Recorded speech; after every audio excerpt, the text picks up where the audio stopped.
Hello hello hello, check check check, hello. Okay, क्या हाल चाल चल रहे हैं दोस्तों? Welcome to just ninth. और आई होप तुम लोग बहुत ही सही हो। ठीक है, आज जो सेशन होने वाला है, आज प्री दिवाली सेशन है। मुझे पता है कि दिवाली का टाइम है भैया, आप इसमें क्या कर रहे हो। तो बहुत इंटरेस्टिंग चीज लेके आऊं। स्टैटिस्टिक्स बहुत सिंपल क्यूट चैप्टर है, कोई ज्यादा दिमाग नहीं लगाना है इसके अंदर। सबसे खास बात इस चैप्टर की है कि बहुत कम मेहनत में बहुत कुछ, तुमको कुछ याद नहीं करना है इसमें। बस वो बेसिक सी चीजें हैं जो तुमको बचपन से पता है, और वो चीजें अगर तुमको पता हो आसानी से तो तुम इसका कोई भी क्वेश्चन कर सकते हो। इसकी सबसे अच्छी बात है कि एक्सरसाइज के तुमने अगर 2-3 क्वेश्चन भी प्रैक्टिस कर लिए तो तुम सारे बना लोगे। और इसकी एक और अच्छी बात है कि चैप्टर अथा इजी है, अथा इजी है, बट उसके साथ में स्कोरिंग भी है। मतलब ऐसा नहीं कि 1-2 मार्क्स का चैप्टर है, नहीं मेरे भाई, इससे 4 मार्क्स का, 3 मार्क्स का बड़े बड़े क्वेश्चन पक्का आते हैं इस चैप्टर से, पक्का 110% आएंगे। ठीक है, और 1-2 मार्क्स के भी आ सकते हैं। तो वो सारी चीजें हम कवर कर लेंगे आज इस सेशन के अंदर, क्योंकि मैं सिर्फ तुमको ऐसी कॉन्सेप्ट बताऊंगा, बीच बीच में तुमको एनसीईआरटी के क्वेश्चन भी दे दूंगा। और ज्यादा चैप्टर को हम हैवी नहीं रखेंगे, बहुत लाइट वेट रखेंगे, ताकि तुम देखो और आराम से एंजॉय करते करते तुम इस चैप्टर को कर लो। ठीक है, तो वेलकम टू जस्ट नाइन्थ। और ये जो सीरीज है, इसका नाम जो चल रही है, इसका नाम है उड़ान। उड़ान में आपका स्वागत है। और अगर मेरा छोटा सा इंट्रोडक्शन चाहिए, अगर तुम लोग नए हो तो इन दैट केस भाई, मेरा नाम है प्रणय और ये कुछ मेरा इंट्रोडक्शन है। मैंने इतना इतना स्कोर कर रखा है। ऑल यूजिंग स्ट्रेटेजी, मतलब हमने किताबों से ज्यादा महत्व स्ट्रेटेजी को दिया। ठीक है, ऐसे बिल्कुल किताबी कीड़ा बन के सब कुछ नहीं पढ़ा कि और ये भी पढ़ लो ये भी पढ़ लो, नहीं, स्ट्रेटेजी को यूज किया। ठीक है, कैसे कैसे पढ़ना है, दिमाग कैसे लगाना है, उन चीजों को यूज करके हमने यहां पर ये चीजें की। ठीक है, ये स्कोर किया। तो वही चीजें मैं तुमको बताता हूं, वही फंडे में तुम लोगों को भी बताता हूं। ठीक है, अब इसकी सबसे खास बात यह है कि I relate all your concept with your real life. मतलब मैं तुम्हारी असल जिंदगी को कंसेप्ट से जोड़ देता हूं। ठीक है, तो अगर तुमने मेरे फिजिक्स के देखे होंगे तो तुमको मजा आ गया होगा, भाई फिजिक्स बहुत तगड़ा किया है हमने। और बाकी उसके अलावा अगर मैं बात करूं तो मैं तुमको सारी चीजें बहुत ही मस्ती मजाक में करवाता हूं, बहुत चिल्ड आउट करके सब हम चीजें करते हैं। ठीक है, तो ये टेलीग्राम चैनल है और ये कुछ लिंक्स है। अब देखो, मैं एक चीज तुमको बताता हूं, मैं एक सीधी सी बात है, बार बार बोलता हूं कि अगर मेरे साथ मस्ती मजाक करने वाला बंदा तुमको कोई चीज सीरियसली बोल रहा है, मतलब वो सच्ची में बहुत ज्यादा इंपॉर्टेंट है। अगर तुमने अभी तक कोई भी सब्सक्रिप्शन चेकआउट नहीं किया है, दिस इज हाई टाइम। मतलब अभी अगर तुम करते हो तो सबसे ज्यादा वसूल सकते हो। ठीक है, अगर तुम एनटीएससी के लिए कर रहे हो, स्पेशली अगर एनटीएससी वाले हो, तो मैं तुमको रिकमेंड करता हूं कि तुम 1 महीने का सब्सक्रिप्शन अभी ले लो। ठीक है, क्योंकि एनटीएससी है 13 दिसंबर को, तो तुम सबसे ज्यादा वसूल कर सकते हो इसको अगर तुम अभी लेते हो तो। ठीक है, पूरा का पूरा 1 महीना, आज से लेके तब तक जितना टाइम है उतना में तुम वसूल कर सकते हो 3500 का। बट जो भी सब्सक्रिप्शन तुम लो, ध्यान रखो कि जब भी तुम कोई भी सब्सक्रिप्शन ले रहे हो अनअकैडमी पे, तुमको ये कूपन कोड लगा देना है, तुमको एक्स्ट्रा 10% का डिस्काउंट देखने को मिलेगा। जो भी तुम्हारी प्राइस हो रही है उससे एक्स्ट्रा 10% डिस्काउंट तुमको देखने को मिलेगा। जैसे 3500 वाला तुमको 3150 का पड़ेगा। ठीक है, क्योंकि तुम्हारे 350 इसमें फ्लैट डिस्काउंट हो जाएंगे। ठीक है, इसके अलावा अगर तुम चाहो, जो मेरे फेवरेट सब्सक्रिप्शन, अगर तुम एनटीएस वाले नहीं हो, अगर तुमको अपनी स्कूल की एग्जाम और अपनी बोर्ड एग्जाम्स और अपने मतलब क्लास वाले चाहिए, 9, 10, 11, 12 वाले चाहिए, तो उसके लिए भी बहुत तगड़े सब्सक्रिप्शन है। तो बेसिकली 9 से 12 वाला जो सब्सक्रिप्शन है वो तुम ले सकते हो। इसमें भी तुम अपने हिसाब से ड्यूरेशन ले सकते हो। सबसे ज्यादा पैसा वसूल अगर तुमको अभी चाहिए और कम ड्यूरेशन का चाहिए तो मिनिमम 6 महीने का है। और सबसे ज्यादा पैसा वसूल ये तभी होगा जब तुम इसको अब लोगे। ठीक है, क्योंकि 6 महीने का तुम फरवरी में लोगे तो उसका कोई मतलब नहीं होगा। मतलब डेफिनेटली वो एक्सटेंड हो जाएगा, तो तुम 10th में भी उसको कुछ महीने यूज कर सकते हो। बट आखिर के एग्जाम टाइम में जो तगड़ा यूज होना होता है ना, वो यूज करने के लिए अगर तुम आज अभी लेते हो तो सबसे ज्यादा पैसा वसूल होगा। 6 महीने का सब्सक्रिप्शन तुम ले सकते हो। बाकी मेरा जो पर्सनल फेवरेट है वो है कि आप 4 साल का ले लो। 4 साल मतलब 9 से लेकर 12 तक का तुम्हारा पूरा जीवन सॉर्टेड भाई, कोई दिक्कत वाली बात ही नहीं है। ठीक है, 9 सॉर्टेड, 10 सॉर्टेड, 11 सॉर्टेड, 12 सॉर्टेड, सब कुछ सॉर्टेड। ठीक है,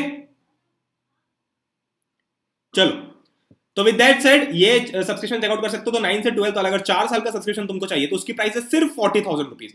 और इस पे भी अगर तुम एक कोड लगा देते हो स्मार्टनेस यूज करके PC001, तो वो तुमको मिलता है 4,000 रुपए का एक्स्ट्रा डिस्काउंट मिल जाएगा। 4,000 रुपए बच जाएंगे भाई तुम्हारे, और ये मिलेगा तुमको सिर्फ 36,000 का। मतलब बहुत सारे इंस्टीट्यूट्स की 1 साल की प्राइस इससे डबल होती है, और यहां पर ये तुमको 4 साल का कंटेंट तुमको फ्री में नहीं, मतलब 4 साल का कंटेंट तुमको उससे भी आधी प्राइस में देखने को मिल रहा है, मात्र 36,000। मतलब करीब करीब 25 रुपीज पर डे, जो कि होता है तुम्हारी मोमोज की प्लेट के बराबर। तो डेफिनेटली सब्सक्रिप्शन चेकआउट करना, बट मेक श्योर तुम जो भी सब्सक्रिप्शन लो ये कोड अप्लाई कर दो, PC001। चलो, अनअकैडमी की लर्निंग हम डाउनलोड करके रख लेना भाई, ये बहुत इंपॉर्टेंट है। इस पर हम बहुत सारी चीजें करते हैं और मेरी फ्री स्पेशल क्लासेस से आती है। सब्सक्रिप्शन लेना बहुत आसान है, तुम ऐप खोलो, प्लस के ऑप्शन पे जाओ, अपना गोल सिलेक्ट कर लो, क्लास 10, क्लास 9, क्लास जो भी तुम्हारी क्लास 11, 12।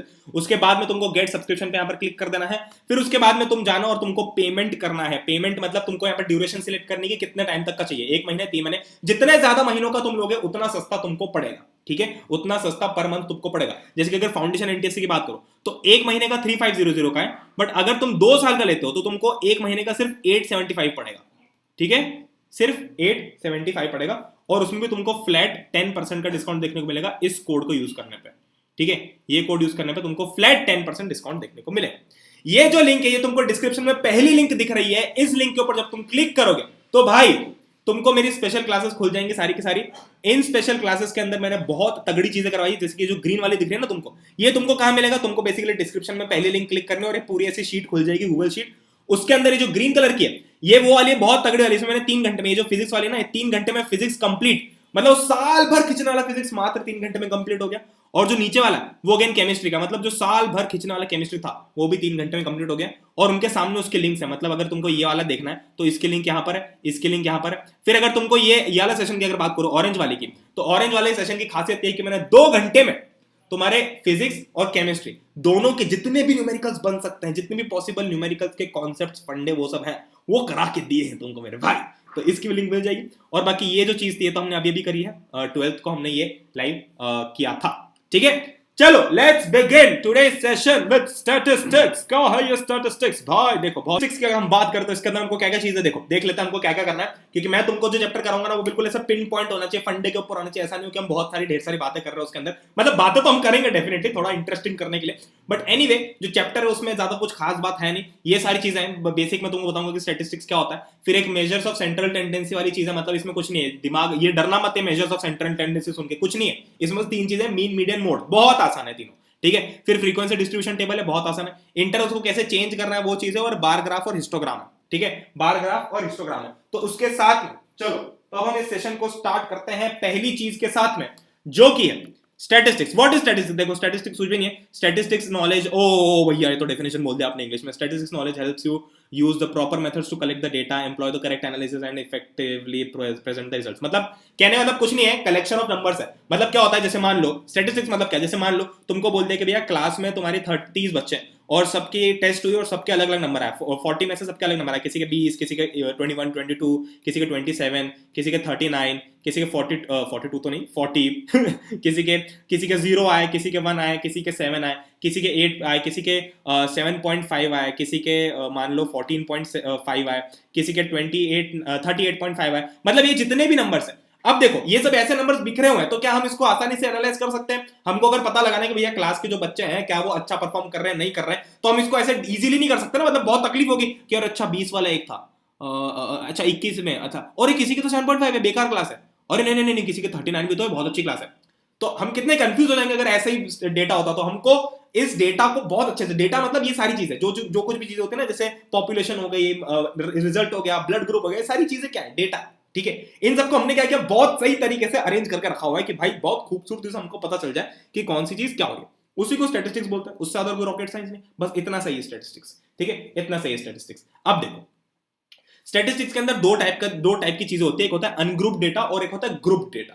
अनग्रुप्ड डेटा का मतलब क्या होगा, देखो अनग्रुप्ड डेटा मतलब जैसे कि मान लो कि जैसे मान लो कि मैंने बोला कि भैया क्लास में 10 बच्चे हैं और 10 बच्चों के अलग अलग नंबर दे रखे टेस्ट में। मान लो एक 40 नंबर्स की टेस्ट हुई थी और सबके अलग अलग नंबर दे रखे, तो मान लो कि वो ऐसे दिया, मान लो कि मतलब ऐसे काउंट किया और वैसे कैसे लिख दिया हमने। ठीक है, जैसे बच्चों के नंबर काउंट किया हमने और वहीं के वहीं लिख दिया, किसी के 8, फिर किसी के 7, किसी के 39, किसी के 32, किसी के 27, किसी के 24, किसी के 23.5, किसी के 15, किसी के 17, कितने हो गए 1 2 3 4 5 6 7 8 9, किसी के मान लो 4।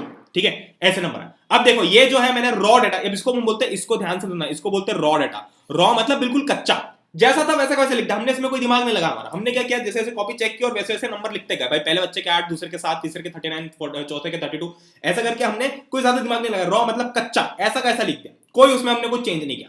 ठीक है, तो ऐसे डेटा को हम बोलते हैं अनग्रुप्ड डेटा। क्या हमने इसमें कोई ग्रुप बनाया? नहीं, ऐसा कैसे लिख दिया ना, तो इसको हम बोलते हैं अनग्रुप्ड डेटा। ठीक है, एक और टाइप का अनग्रुप्ड डेटा होता है जिसको हम बोलते हैं फ्रीक्वेंसी डिस्ट्रीब्यूशन। देखो हम क्या करते हैं, अब डरना मत है नाम सुन के, फ्रीक्वेंसी डिस्ट्रीब्यूशन। फ्रीक्वेंसी डिस्ट्रीब्यूशन मतलब कैसे, जैसे कि मान लो कि मैंने लिख दिया कि भैया क्लास के 10 बच्चों के ब्लड ग्रुप्स हमने नोट डाउन किए और ब्लड ग्रुप्स कुछ ऐसा है, मान लो कि ए पॉजिटिव, ठीक है, बी नेगेटिव, फिर ओ पॉजिटिव, फिर से दूसरे अगले बच्चे का ओ पॉजिटिव, फिर एक का ए पॉजिटिव, फिर एक का ए नेगेटिव, फिर एक का ओ नेगेटिव, काफी रेयर है, और उसके बाद में ए बी पॉजिटिव, ठीक है, बी नेगेटिव, ठीक है, ए बी नेगेटिव, ऐसे करके 1 2 3 4 5 6 7 8 9 10 बच्चों के हमारे पास में आ गए। तो हम क्या करेंगे, हम बस एक बेसिक सी, ये भी अनग्रुप्ड रहेगा, इसमें हमने कोई ग्रुपिंग नहीं की है, ये भी हमने बस बेसिकली बस अंदाजा लगाने के लिए हमने क्या किया कि हमने ऐसे लिख लिया, चलो हम देख लेते हैं यहाँ पर कि ए प्लस वाले कितने, यहाँ पर हम लिख देते हैं ग्रुप, और यहां पर लिख देते हैं फ्रीक्वेंसी। फ्रीक्वेंसी मतलब कितनी बार वो चीज अकर हो रही है, फ्रीक्वेंसी का मतलब बस इतना सा होता है कि कितनी बार वो चीज अकर हो रही है, कितनी बार वो चीज हो रही है, इसको तुम आसान भाषा में बोलेगे तो कितनी बार, बस कितनी बार, ठीक है। तो ए पॉजिटिव वाले कितने हैं, 1 2 2, ठीक है, चलो ठीक है भैया। फिर बी नेगेटिव वाले कितने हैं, 1 2, ठीक है, बहुत बढ़िया। फिर उसके बाद में मान लो अगला कौन सा था, ओ पॉजिटिव वाले कितने हैं, 1 2 ये इसके भी। फिर उसके बाद में ओ पॉजिटिव हो गया, फिर ए पॉजिटिव भी हो गया, फिर ए नेगेटिव के कितने आ रहे हैं, ए नेगेटिव के कितने आ रहे हैं, एक ही है ए नेगेटिव का। फिर ओ नेगेटिव के कितने हैं, एक ही है। फिर ए बी पॉजिटिव के कितने हैं, ए बी पॉजिटिव के कितने हैं, ए बी पॉजिटिव का एक ही है, और ए बी नेगेटिव का भी एक है। तो इसको हमने क्या किया, ये भी देखो अनग्रुप्ड है, हमने कोई ग्रुप नहीं बनाया इसमें, हमने कुछ भी ग्रुप नहीं बनाया, हमने भी जैसे लिखा है कि भाई कितने ब्लड ग्रुप्स के कितनी फ्रीक्वेंसी है, कितने बार वो बच्चा आ रहा है, तो ये भी अनग्रुप्ड डेटा होता है। तो अनग्रुप डेटा के अंदर दो चीजें आती है, एक रॉ डेटा और एक फ्रीक्वेंसी डिस्ट्रीब्यूशन, जिसमें हम नॉट एट ऑल अरेंज और अरेंज अकॉर्डिंग टू फ्रीक्वेंसी, ये अनग्रुप्ड होता है, ठीक है। अब देखो एक होती है ग्रुप्ड डेटा। ग्रुप डेटा क्या होता है, अब देखो ग्रुप डेटा नाम से क्या समझ में आ रहा है कि हमने डेटा को ग्रुप में डिवाइड कर रखा है। ग्रुप में कैसे कर रखा है, जैसे मान लो कि मैंने ऐसा किया कि भाई क्लास के 40 बच्चे हैं और 40 बच्चों के अलग अलग नंबर्स हैं, तो मान लो 100 मार्क्स की टेस्ट थी, 100 मार्क्स की टेस्ट थी, और 40 बच्चे हैं और 40 बच्चे और 100 मार्क्स की टेस्ट थी जिनको हिंदी में नंबर नहीं आते, ठीक है। तो हमने क्या किया, इसको ग्रुप्स में डिवाइड करें। ग्रुप कैसे डिवाइड किया हमने, मान लो कि हमने कुछ इंटरवल बना लिया। इंटरवल मतलब समझाता हूं क्या होता है, जैसे मान लो कि मैंने ऐसा लिख दिया कि भाई 0 से लेके 10 के बीच में कितने लोग, जैसे ऐसे लिख दिया मार्क्स, ठीक है, और यहां पर लिख दी फ्रीक्वेंसी। फ्रीक्वेंसी भी लिख सकते हो या फिर नंबर ऑफ स्टूडेंट्स भी लिख सकते हो, जो तुम्हारी इच्छा हो, ठीक है। बट हम जनरली फ्रीक्वेंसी लिखेंगे ताकि तुमको आगे जब क्वेश्चन है फ्रीक्वेंसी वाले तो तुम्हारा दिमाग खराब ना, ठीक है। अब देखो मैंने क्या किया, बेसिकली मैंने ऐसे डिवीजन कर दिया कि 0 से लेके 10 के बीच में मार्क्स आए कितने बच्चों के, मान लो 2 बच्चों के 0 से लेके बीच में मार्क्स आए, ठीक है। फिर ऐसे करके 10 से 20 के बीच में कितने बच्चों के मार्क्स है, मान लो कि 10 लोगों के 10 से 20 के बीच में मार्क्स है। फिर 20 टू 30 मार्क्स, 20 से लेके 30 तक कितने बच्चों के मार्क्स है, तो मैं बोल दूंगा कि भैया यहां पर मान लो कि 13 बच्चों का है। फिर 30 टू 40 के बीच में मान लो 2 बच्चों का है। 40 टू 50 के बीच में मान लो कि 3 बच्चों का है, ठीक है। 50 टू 60 के बीच में, मतलब कहने का मतलब ये है कि हमने ऐसे 10-10 के इंटरवल में, ये क्या हुआ इंटरवल, ठीक है, 0 से लेके 10, 10 से लेके 20, देखो इंटरवल देखो यहाँ पे कितना हो रहा है, 20 माइनस 10, 10 हो रहा है ना।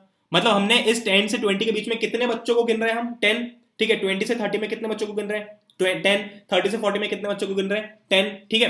तो अभी हमने क्या किया, ऐसे 10-10 बच्चों के ग्रुप बना के, कि भाई हमने लिख लिया 10-10 मार्क्स के ग्रुप बना के, हमने क्या किया, इसको ग्रुपिंग कर ली। कैसे कि भाई 0 से लेकर 10 से बीच में जितने भी मार्क्स आए उनको हमने यहां पर लिख दिया कि कितने बच्चों के।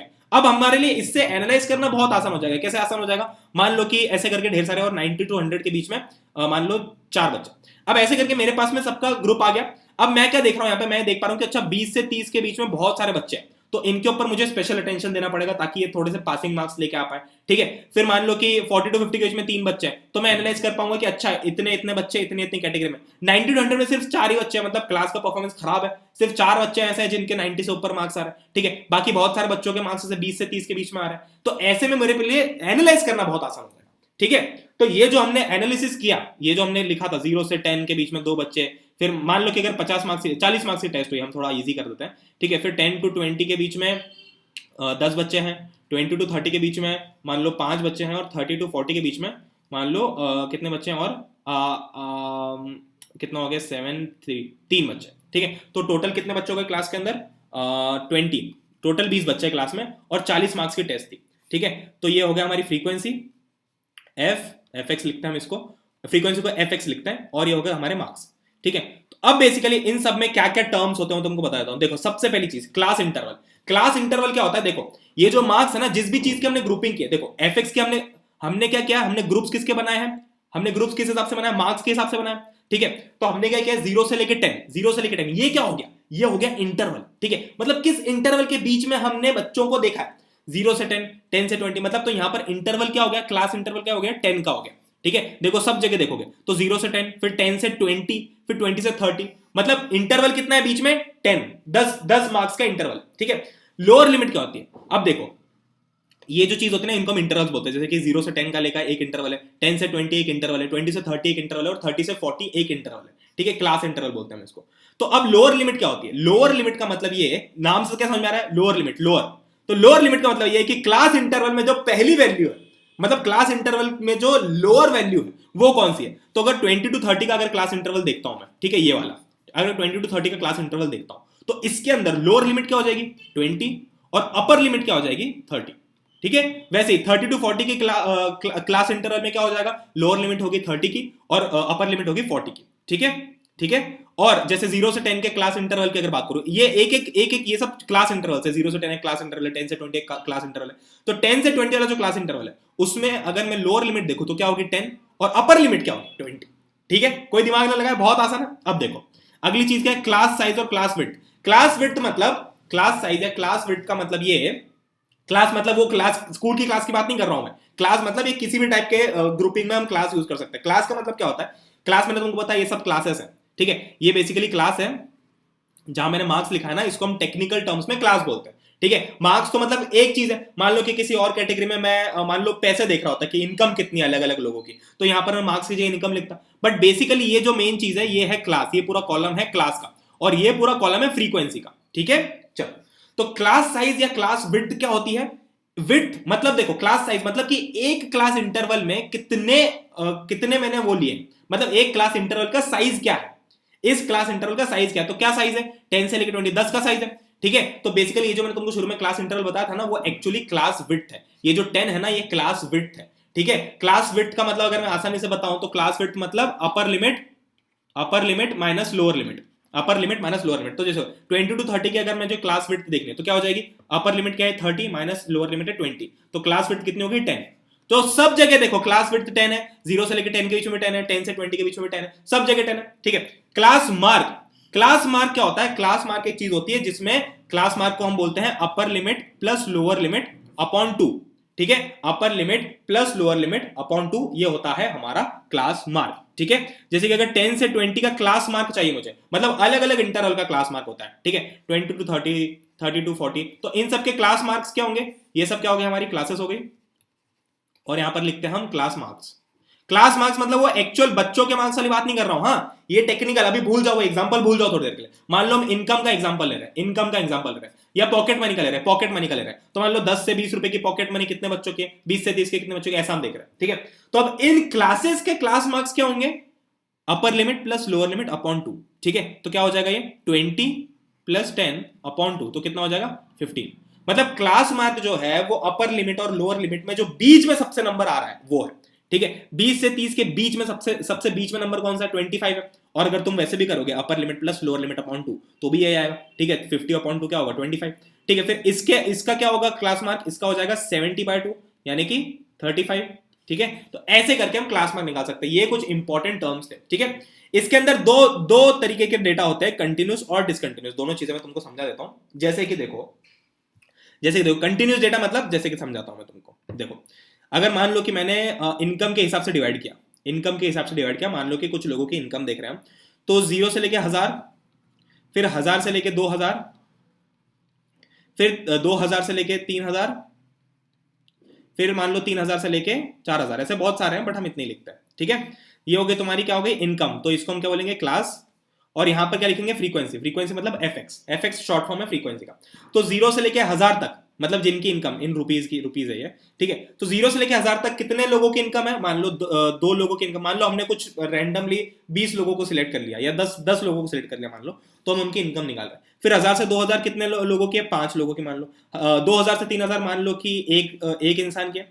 और फिर बची दो, जो बच्चे हैं उनकी 3000 से 4000 रुपए की इनकम। ठीक है, तो ये जो डेटा है, क्या ये कंटिन्यूस है या डिसकंटिन्यूस है? ध्यान से देखो, हमने 1000 पे खत्म किया और 1000 से शुरू किया, फिर हमने 2000 पे खत्म किया और 2000 से शुरू किया, फिर हमने 3000 पे खत्म किया और 3000 से शुरू किया। मतलब कि जो एक क्लास इंटरवल की अपर लिमिट थी, वो ही नीचे वाले क्लास इंटरवल की लोअर लिमिट हो रही है। यहां पे देखो, ये अपर लिमिट 1000 थी, अब देखो ये लोअर लिमिट 1000 हो गई। फिर यहां पे देखो, अगर अपर लिमिट 1000 थी, 2000 थी, तो नीचे वाले की लोअर लिमिट 2000 हो गई। मतलब जहां पे वो खत्म हो रहा है वहीं से ये शुरू हो रहा है। ठीक है, जहां पर ऊपर वाली क्लास इंटरवल खत्म हो रही है, वहीं से नीचे वाली क्लास इंटरवल शुरू हो रही है। तो ऐसे इस जो हम बोलते हैं कंटिन्यूस डेटा, क्योंकि ये कंटिन्यूस, ये कहीं ब्रेक नहीं हो रहा है, ठीक है, ये कहीं भी ब्रेक नहीं हो रहा है, तो इसको हम बोलते हैं कंटिन्यूस डेटा, ठीक है, कंटिन्यूस। या फिर इसका एक और टर्म होता है जो कि होता है एक्सक्लूसिव। एक्सक्लूसिव क्यों? देखो, अब तुम इसमें सोचोगे कि भैया मान लो कि अगर किसी की इनकम 1,000 रुपए ही है, अभी देखो 0 से लेकर 1,000 तक, मान लो कि मैं किसी की इनकम 600 थी, तो वो तो भाई 0 से 1,000 वाले ग्रुप में आ गया। किसी की इनकम मान लो कि 2,300 थी, तो वो 2,000 से 3,000 वाले ग्रुप में आ गया। किसी की मान लो 3,700 थी, तो वो 3,000 से 4,000 वाले ग्रुप में आ गया। पर मान लो किसी की इनकम खुदा ना खास्ता 3,000 है, 3,000 है किसी की इनकम, तो ये 3,000 रुपीज की इनकम यहां जाएगी या फिर यहां जाएगी? ये कंफ्यूजिंग है ना। तो ये चीज हमेशा ध्यान रखो कि जो 3,000 की इनकम है वो हमेशा नीचे वाले में जाएगी। कहने का मतलब ये है कि हम अपर लिमिट को इंक्लूड नहीं कर रहे हैं उसके अंदर, ठीक है। अपर लिमिट यानी कि 1,000, जैसे 0 से 1,000 है, 0 से 1,000 है, तो इस इंटरवल के अंदर हम 1,000 को इंक्लूड नहीं कर रहे हैं। ये सिर्फ 999 तक वैलिड है, ठीक है। अगर किसी की इनकम 1,000 रुपीज होती है तो हम उसको उसमें डालेंगे जिसमें लोअर लिमिट 1,000 हो, ठीक है। हम अपर लिमिट को एक्सक्लूड कर रहे हैं, इसीलिए हमने कंटिन्यूस डेटा को, कंटिन्यूस ग्रुप डेटा को एक और नाम दिया जो कि है एक्सक्लूसिव, ठीक है, जिसमें हम एक्सक्लूड कर रहे हैं, या फिर एक्सक्लूसिविटी, या जो भी तुम बोलना चाहते हो, बस एक्सक्लूड कर रहे हैं हम अपर लिमिट को, ठीक है। तो अगर किसी की इनकम 2,000 रुपए है तो वो किस में जाएगा? इसमें जाएगा कि इसमें जाएगा? ऑफ कोर्स इसमें जाएगा, क्योंकि इसमें लोअर लिमिट 2,000 है, हम अपर लिमिट को तो इंक्लूड कर ही नहीं रहे, तो 2,000 इसमें इंक्लूडेड नहीं है, बट 2,000 इसमें इंक्लूडेड है, ठीक है। तो लोअर लिमिट को हम इंक्लूड कर रहे हैं, बट अपर लिमिट को हम इंक्लूड नहीं करेंगे, ठीक है। मगज में आया क्या? चल अगला देखते हैं। अब कुछ क्वेश्चन वगैरह कर लेते हैं, एनसीईआरटी का कुछ नहीं। Consider the marks obtained by 30 students of class 9th of school. देखो ये मार्क्स बता दिए। अब देखो तुमको क्वेश्चन किस किस टाइप का होगा, तुमको फंडे बताता हूं। देखो अगर तुमको आता है सिर्फ फ्रीक्वेंसी डिस्ट्रीब्यूशन का, फ्रीक्वेंसी डिस्ट्रीब्यूशन का सिर्फ तुमको बोलते हैं फ्रीक्वेंसी डिस्ट्रीब्यूट करना, तो तुमको क्या करना है? तुमको बच्चों के नाम लिखना है या नंबर लिखना है, और उसके आगे लगाते जाना कि कितने बच्चों को कितने नंबर आए, ठीक है। वो होता है फ्रीक्वेंसी डिस्ट्रीब्यूशन। ये तो रॉ डेटा है, ये इसको इस टाइप के डेटा को हम क्या बोलते हैं? रॉ डेटा, क्योंकि इसमें कोई अरेंज नहीं किया है, बस ऐसे ही दे दिया हवा में हमको, ठीक है। फिर अगर तुमको बोलते हैं कि ग्रुप्ड फ्रीक्वेंसी टेबल बनाओ, तो हम उसमें क्या करते हैं? हम अपने हिसाब से एक इंटरवल लेते हैं, या फिर उसमें हमको इंटरवल दिया होगा। मान लो कि जैसे मार्क्स की बात कर रहे हैं, तो इसके अंदर अगर हमको ग्रुप्ड इंटरवल या ग्रुप्ड फ्रीक्वेंसी टेबल बनानी होती, अगर ग्रुप्ड नहीं लिखा होता तो कोई बात नहीं थी, बट अगर ग्रुप्ड लिखा है तो हमको या तो अपने हिसाब से क्लास इंटरवल बनाना है, या फिर वो खुद देंगे। कैसे? देखो मैं बताता हूं कैसे, मैं बताता हूं। उससे पहले मैंने तुमको ये डिसकंटिन्यूस तो बताया ही नहीं, ठीक है। कंटिन्यूस बताया, डिसकंटिन्यूस नहीं बताया। डिसकंटिन्यूस कैसा होगा? डिसकंटिन्यूस बोलते हैं, इसको हम इंक्लूसिव बोलते हैं, मतलब उसमें हम अपर लिमिट को भी इंक्लूड करते हैं। कैसे? जैसे मान लो कि जैसे मैं वेट देख रहा हूँ, ठीक है, वेट देख रहा हूँ, तो मान लो कि कैसे देख रहा हूँ मैं वेट? जैसे कि मान लो यहाँ पर लिख दिया मैंने वेट केजी, और यहाँ पर लिख दी फ्रीक्वेंसी, मतलब कितने बच्चों का वो वेट आ रहा है, ठीक है, ये वेट। तो मैंने कैसे लिख दिया ये? मान लो 10 से लेके 14 कितने लोगों के हैं? 2 लोगों के। फिर 15 से लेके 20 कितने लोगों के हैं? 3 लोगों के। फिर 21 से लेके 25 कितने लोगों के हैं? तो यहां पर मैं क्या कर रहा हूं? यहां पर मैं ऐसा कर रहा हूं, सॉरी, ये 15 से लेके 19 होना चाहिए, हाँ 15 से लेके 19 होना चाहिए, 15 से 19, फिर 20 से 24, मतलब मैं यहां पर क्या कर रहा हूं? मैं इंक्लूड कर रहा हूं। जैसे कि देखो अच्छे से लिखता हूं मैं, 10 to 14, ठीक है, फिर 15 to 19, फिर 20 to 24, फिर 25 to 29। मतलब मैं इसमें क्या कर रहा हूं?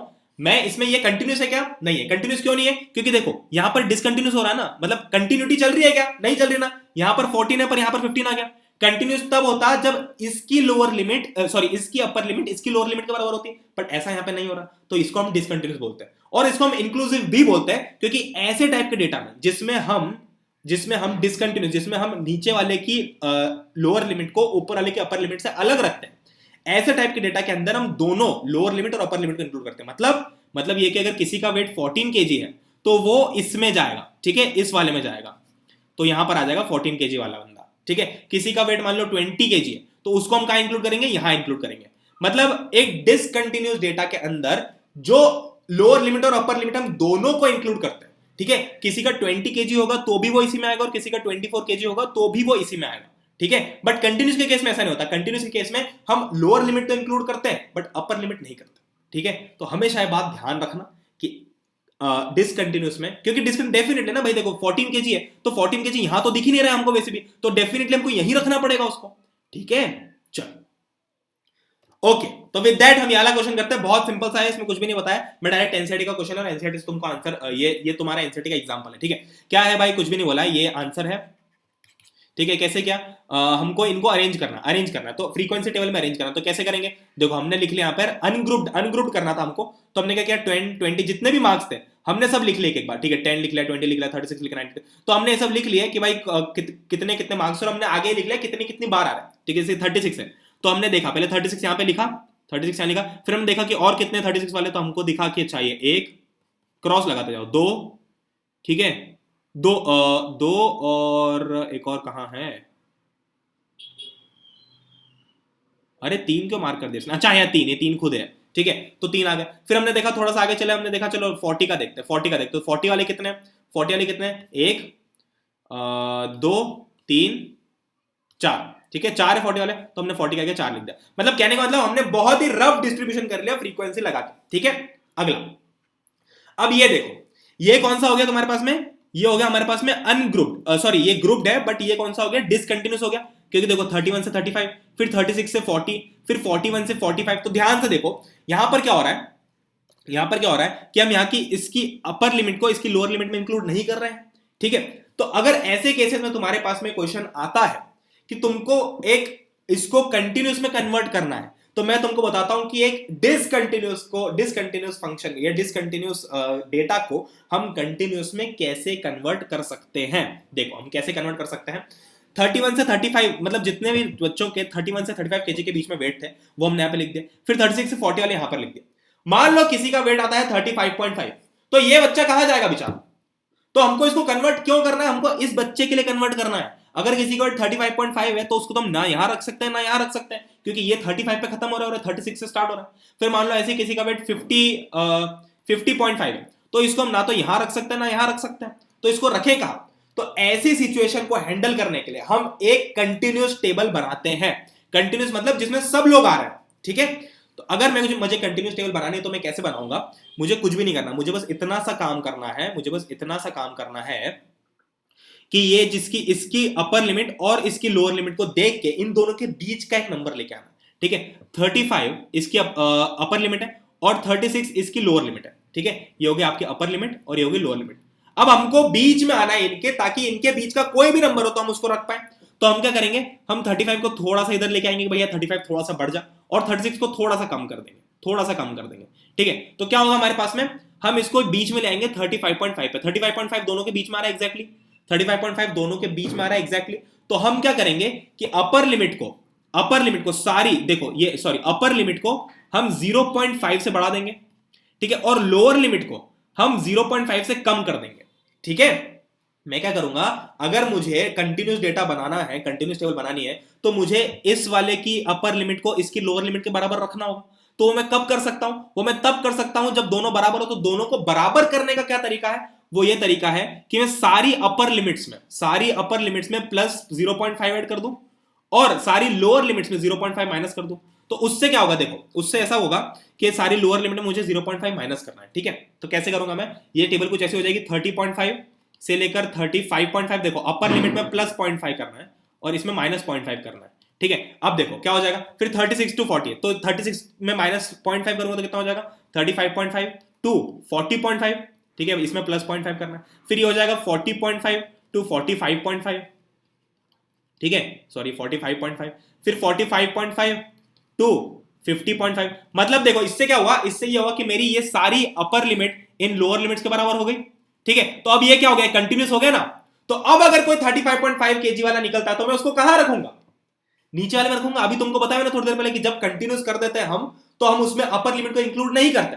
तो 30.5 से 35.5 में हमने 35.5 को इंक्लूड नहीं किया है, तो हम उसको यहां पर ही रखेंगे, ठीक है। 35.5 को हम लोअर लिमिट वाले में ही रखेंगे, ठीक है। और किसी का वेट मान लो 45.5 है, तो हम उसको कहां रखेंगे, हम उसको यहां रख देंगे, यहां हो जाएगा 45.5 वाला, ठीक है। बस इतना सा दिमाग लगाना है, ज्यादा तुम लोड मत लो दिमाग के ऊपर, कुछ भी नहीं है, बहुत आसान सी चीज है। जीवन में 2 टाइप के डेटा है, ग्रुप्ड अनग्रुप्ड। अनग्रुप्ड तो हमको पता चल गया कुछ नहीं है उसमें। ग्रुप्ड के अंदर हमको 2 चीजें हैं, कंटिन्यूस और डिसकंटिन्यूस। कंटिन्यूस मतलब कि वो कंटिन्यूसली चल रहा है, मतलब जो नंबर था ऊपर, जो ऊपर का सबसे बड़ा नंबर था वही नीचे का सबसे छोटा नंबर है, वहीं से हमने स्टार्ट किया, ठीक है। फिर इसके एंड नंबर से हमने नीचे वाले को स्टार्ट किया, उसको हम कंटिन्यूस बोलते हैं, और डिसकंटिन्यूस में ऐसा नहीं होता, ठीक है।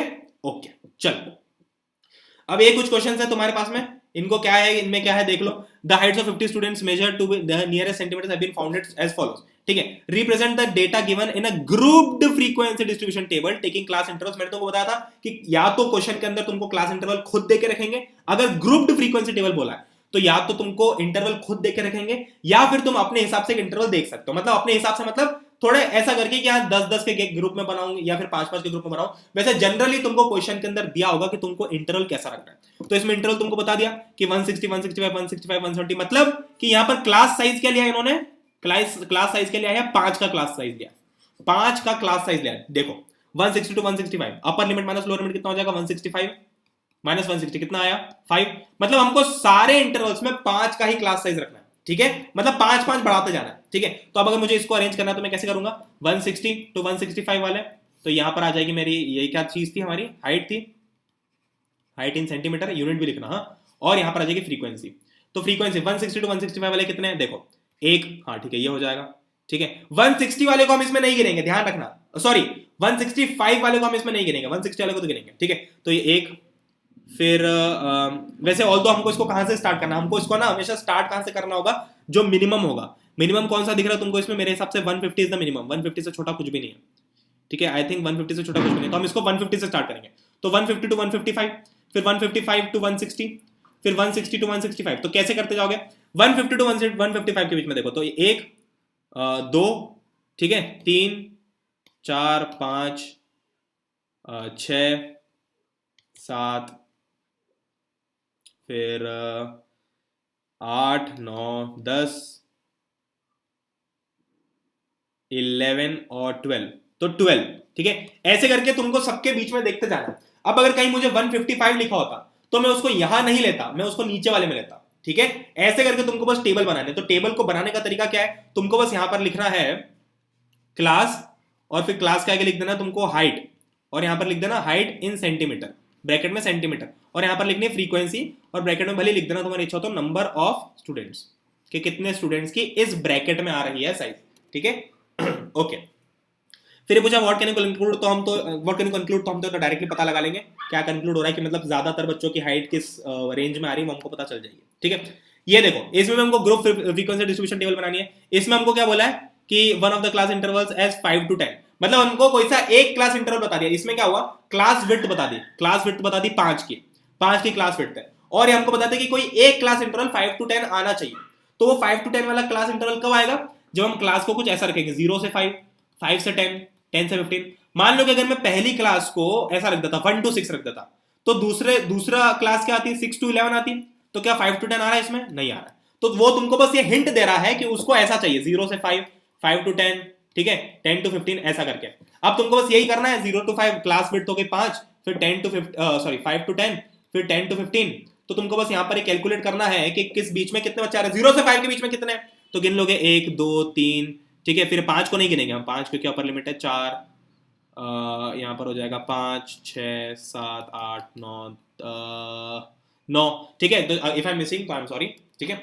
तो ये ऐसे बना लोगे। और फिर how many children have watched television for 15 hours और मोर दिस वीक, तो तुमको पता है कि 10 से 15 और 15 से 20, मतलब 15 से 20 वाले जो भी होंगे, उसके ऊपर भी अगर कुछ होता तो आई डोंट थिंक 20 से बड़ा कुछ भी है, हाँ। तो 15 से ज्यादा कितने भी है, 15 आवर्स, 15 और मोर आवर्स, मतलब 15 या उससे ज्यादा घंटे। तो 15 to 20 वाले में तुम्हारे पास में जितने बच्चे आते हैं, मान लो 3 आते हैं, तो इसका आंसर हो जाएगा 3। कुछ भी आ सकता है, मतलब देखोगे तो तुमको समझ में आ जाएगा, ठीक है।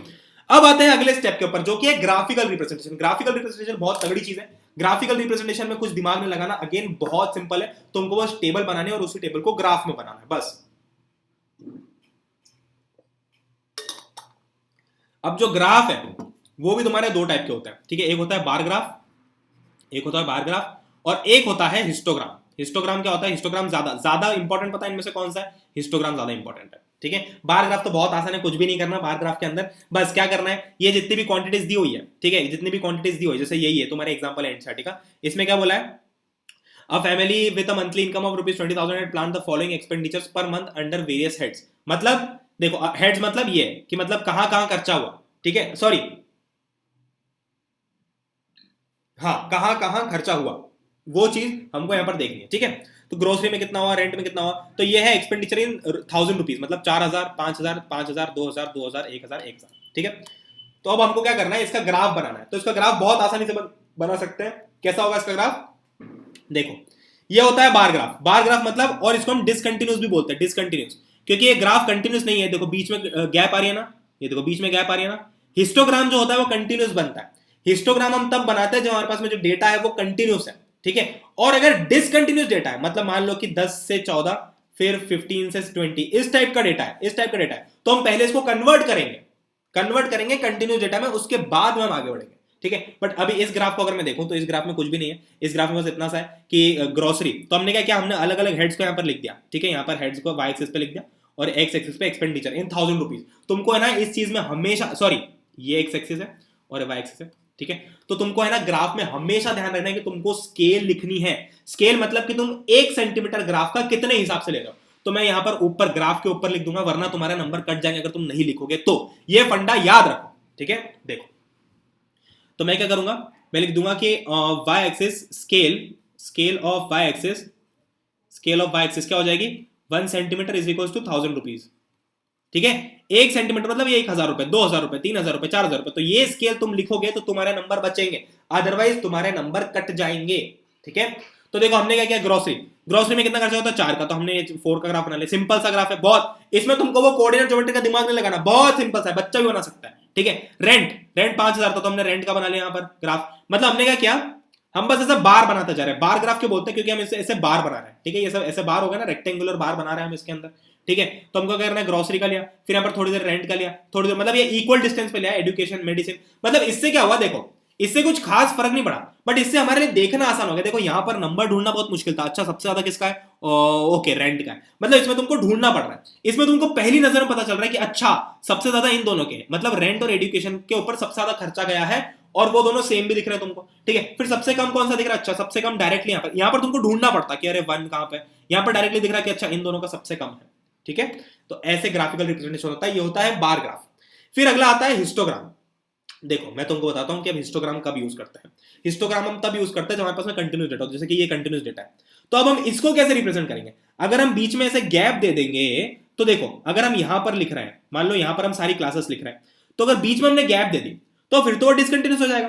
तो कंटिन्यूस को बनाने का तरीका पता है क्या है, कंटिन्यूस को बनाने का तरीका बहुत आसान है। तुमको बस क्या करना है, तुमको सारी क्लासेस को एक्स एक्सिस पे लिखना है। ये बात ध्यान रखना कि जितनी भी क्लासेस है, जितने भी क्लास इंटरवल से तुम्हारे, जितने भी क्लास इंटरवल से तुम्हारे, उन सबको एक्स एक्सिस पे लिखना है, यानी कि हॉरिजॉन्टल लाइन पे लिखना है, ठीक है। और बाकी चीजों को एक्स वाई एक्सिस पे लिखना है। क्यों, क्योंकि एक्स एक्सिस से ही हम बना पाएंगे। मैं तुमको बताता हूं कि ग्राफ कैसा कुछ बनेगा, ठीक है। देखो मैं क्या करूंगा, ग्राफ कैसे बनाऊंगा मैं, ग्राफ बनाते टाइम पे ये मैं क्या करूंगा, अब देखो सबसे पहले तो ग्राफ बना। अब तुमको क्या करना है, स्केल लिखनी है। स्केल मतलब कि एक्स एक्सिस के ऊपर 1 सेंटीमीटर मतलब कितना है। तो मैं क्या करूंगा, अभी देखो पहले इसकी रेंज क्या है, तुमको है ना जो स्केल लेनी है, स्केल तुम उस हिसाब से, तुम्हारा ग्राफ जो है ना तुमको इजी होना चाहिए बनाने के लिए। बना तो तुम कैसे भी सकते हो, बट आसान करने के लिए हम क्या करते हैं, स्केल को क्लास इंटरवल के बराबर ले लेते हैं, ठीक है। मतलब कि इंटरवल क्या हो रहा है, 5 का इंटरवल है। देखो 35.5 माइनस 30.5, इंटरवल कितने का आ रहा है, 5 का आ रहा है। सब जगह 5 का इंटरवल है, मतलब सब जगह मैंने 5 ऐड किया, 5 ऐड किया। तो मैं क्या करूंगा, मैं जो स्केल है उसको ले लूंगा, स्केल ले लूंगा 1 centimetre is equal to 5 kg, ठीक है। On X axis, X axis की स्केल अलग होगी और वाई एक्सिस की स्केल अलग होगी। वाई एक्सिस की स्केल तो तुम नॉर्मली ले सकते हो, ठीक है, क्योंकि यहां पर कुछ ग्रुप तो कर नहीं सकते। मैं अगर चाहता तो वाई एक्सिस की स्केल मान लो ऐसे लिख देता 1 centimetre is equal to 2 students. पर अगर 2 स्टूडेंट्स ले लूंगा तो ये 15 जो है ये तो कहीं ना कहीं बीच में आएगा, तो इसलिए मुझे अच्छा नहीं लगेगा। तो वाई एक्सिस की स्केल वैसी रहेगी, 1 centimetre is equal to 1 student, ठीक है। तो अब मैंने क्या किया, अब मैंने ग्राफ बनाना है, ठीक है। तो अब मैं क्या करूंगा, अब देखो ये स्टार्ट कहां से हो रहा है, ग्राफ कहां से स्टार्ट होता है, हमेशा 0 से स्टार्ट होता है। बट अगर मैं इनकी बात करूं तो ये मुझे 0 से लेकर 30.5 तक का तो कोई डेटा है नहीं मेरे पास। मतलब ये ग्राफ जो है अगर मैं इसको ऐसा देखूं तो ग्राफ जो है, मान लो कि ये रेंज है, ये रेंज कहां से कहां तक की है, ये रेंज कहां से कहां तक की है, तुम लिख लो जैसे कहीं से भी 30.5 से लेके या 0.5 से लेके 5 तक की, ठीक है, या सॉरी 0.5 से लेके 5.5 तक की। अब देखो ऐसे मुझे बहुत सारे लाइंस ड्रॉ करने पड़ेंगे ताकि मैं यहां तक पहुंचूं, यहां तक कहां तक, 30.5 तक। मतलब ये पूरा ग्राफ तो खाली रहेगा, मेरा मेन स्टार्ट तो यहीं से होगा ग्राफ बनाना, ठीक है। बाकी ये पोर्शन तो खाली रहेगा ना, क्योंकि 30.5 तक तो कुछ चीज है ही नहीं है। तो हम क्या करेंगे, ग्राफ को डायरेक्ट 30.5 से स्टार्ट करेंगे, और डायरेक्ट वहां से स्टार्ट करने के लिए हम स्टार्टिंग में एक ये ऐसा किंक लगा देंगे। किंक मतलब कि भैया हमने बहुत सारे ग्राफ को ऐसे कंप्रेस कर दिया, मतलब उतने पार्ट को हमने निचोड़ दिया कि मतलब हम डायरेक्टली ताकि हम 30.5 से स्टार्ट कर पाए। तो हमारा इसको ड्रॉ करने का ये जो पर्टिकुलर चीज है ना, इसको ड्रॉ करने का मतलब ये है कि हम जो है डायरेक्ट 30.5 से स्टार्ट कर रहे हैं और बीच का जितना भी डेटा था हमने कंप्रेस कर दिया है। ठीक है, तो इसका ग्राफ कैसा बनेगा, इसका ग्राफ कुछ ऐसा बनेगा। देखो क्या क्या हमने 30.5 यहां लिया और 35.5 यहां लिया। ठीक है, तो हमने क्या किया कि 1 सेंटीमीटर, ये जो 1 सेंटीमीटर था ये 5 केजी के बराबर लिख दिया था हमने ऊपर।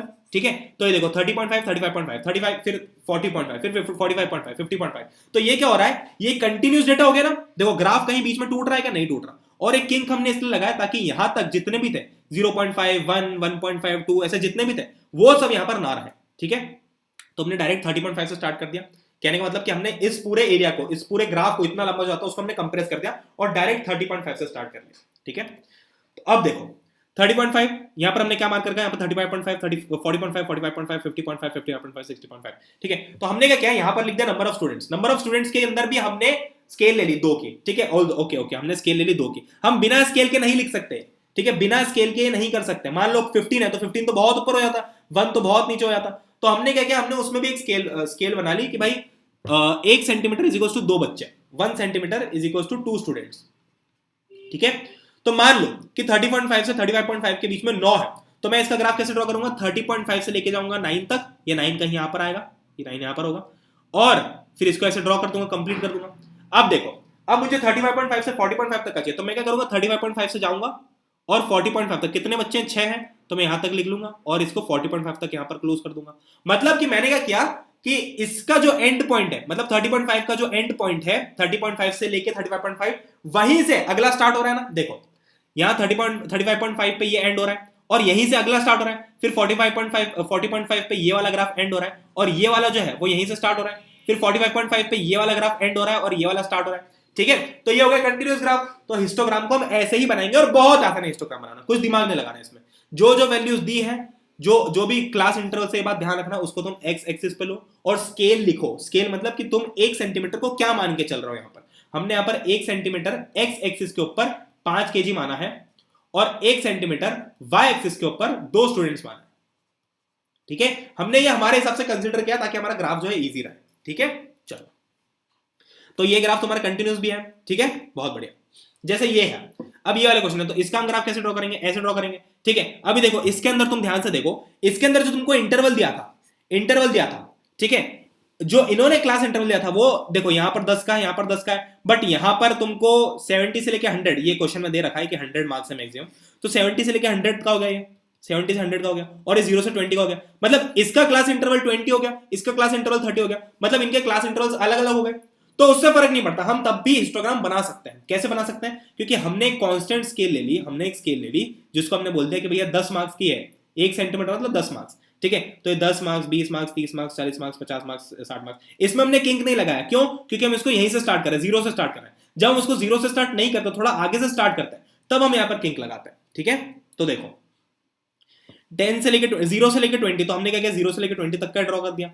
ठीक है, मतलब उसने जो जो बोला ना हमको उस हिसाब से करना है। फिर 20 to 30, तो हमने क्या किया 20 to 30 ड्रॉ कर दिया, फिर 30 to 40 कर दिया, ऐसे करके हमने एक एक करके ड्रॉ कर दिया। फिर हमने 60 to 70 ड्रॉ किया, फिर हमको उसने 70 to 100, तो हमने क्या किया 70 से लेके 100 तक का ड्रॉ कर दिया। और कितने थे 70 to 100, 8 बच्चे थे, तो हमने ये 8 के करस्पॉन्डिंग इसको ड्रॉ कर दिया। ठीक है, बस इतना सा है हिस्टोग्राम। ठीक है, एक चीज होती है जिसको हम बोलते हैं फ्रीक्वेंसी पॉलीगॉन। इसको कैसे ड्रॉ करते हैं, इसको ड्रॉ करना बहुत आसान है। देखो इसके 2 तरीके हैं, एक तो तुम हिस्टोग्राम ड्रॉ कर लो और हिस्टोग्राम ड्रॉ करने के बाद में तुम इन सारे मिड पॉइंट्स को ज्वाइन कर दो। बस कैसे, जैसे कि देखो यहां पर स्टार्ट कहां से हो रहा है, ग्राफ यहां से स्टार्ट हो रहा है। ठीक है, यहां से स्टार्ट हो रहा है, देखो 0 से लेके 5 तक के 5 स्टूडेंट है, तो हमको क्या करना है सबके मिड पॉइंट पे हमको सबको ये लाइन जो है ज्वाइन करनी है, पॉइंट्स ड्रॉ करना है और लाइन ज्वाइन करनी है। जैसे कि देखो C जो है वो इस ग्राफ का मिड पॉइंट है, D इस वाले का मिड पॉइंट है, E इस वाले का मिड पॉइंट है, F इस वाले का मिड पॉइंट है। तो हमने क्या किया इन सारे मिड पॉइंट्स को जोड़ के एक लाइन ड्रॉ कर ली, और ये जो लाइन है इसी को हम फ्रीक्वेंसी पॉलीगॉन बोलते हैं। ठीक है, इसी को हम फ्रीक्वेंसी पॉलीगॉन बोलते हैं। जैसे 0 से लेकर 10 मार्क्स के बीच कितने आते हैं, 5 बच्चों का नंबर आता है। ठीक है, तो यहाँ पर हमने 5 का मार्क किया था। हमने पहले तो ग्राफ ड्रॉ कर लिया हिस्टोग्राम, उसके बाद में सबके मिड पॉइंट्स को जोड़ दिया। ठीक है, बट अगर हमको बिना हिस्टोग्राम बनाए फ्रीक्वेंसी पॉलीगॉन बनाना तो हम कैसे बना सकते हैं, उसका भी तरीका बहुत आसान है। हम उसमें क्या करते हैं, हम एक बेसिक क्लास मार्क निकालते हैं। क्लास मार्क मैंने तुमको बताया था क्या होता है। क्लास मार्क मतलब upper limit plus lower limit upon 2, मतलब उस क्लास इंटरवल के बीच में एग्जैक्ट कौन सी वैल्यू है। तो यहां पर देखो 145 है, 140 से 150 के बीच में कौन सी है, 145। और इसकी फ्रीक्वेंसी मतलब क्वेश्चन के अंदर तुमको ये नहीं दिया होगा।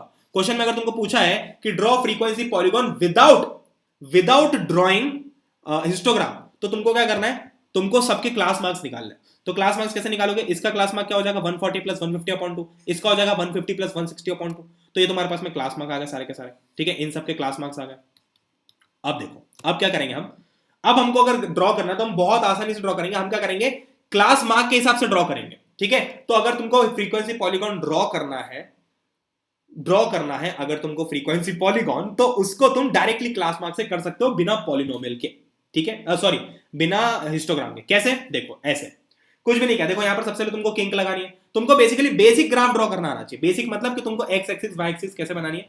तो हमने एक्स एक्सिस को कैसे बनाया, हमने एक्स एक्सिस पे स्केल रखी 1 centimetre is equal to 10, 1 centimetre is equal to 10। तो क्या किया 130 से 145। तो हमने जितनी भी क्लास मार्क्स थी हमारी, जितनी भी क्लास मार्क्स थी उन सबको एक्स एक्सिस पे डाल दिया।